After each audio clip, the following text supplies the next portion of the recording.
统计到2月底，高雄市是有210万只奥多麦，其中电动车是有10万4千多只。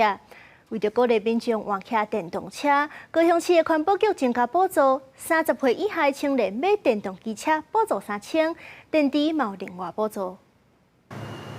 车路顶悬奥多麦来来去去，根据统计，高雄市目前奥多麦数量有210万台，其中电动车大约占5%，有10万4千台左右。为了要加快旧的石油机车汰换速度，高雄市环保局今年是特别针对30岁以下的青年买电动机车加塔价3000块。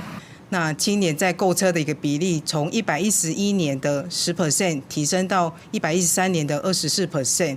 那其中有72%的一个民众都希望说有购买电动车的一个意愿，但因为它的一个购车金额以及月租费的一个部分比较高，所以就是减缓了它的一个购车意愿。 环保局是动用9000万的空污基金来补助，然后针对少年人的塔价，还有逐个月电池补助。另外增加天灾条款，有申请过补助的民众，若是拄到风台浸水受损，会当无受限制，搁一摆申请买车补助。种种的优待，拢是希望鼓励民众把旧的机车换掉，改骑电动机车。油车骑久，你习不习惯？那你可能就会想要换电动车。那我觉得政府推动这3000块，我觉得是对我们年轻人是很有大的帮助啊。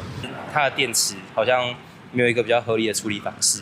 然后，如果我今天每天要电车来通勤的话，可能某些地方换电的没有换电那么方便啊。若是旧换新，伫高雄上悬补助30500，啊，若干那买新的电动机车是21200块，补助的金额目前全国排第3。不过，也是有民众对电动车的安全性有怀疑，爱看今年提悬补助，才会当成更较侪人换电动车。记者柯卡如邱朝雄高雄场报道。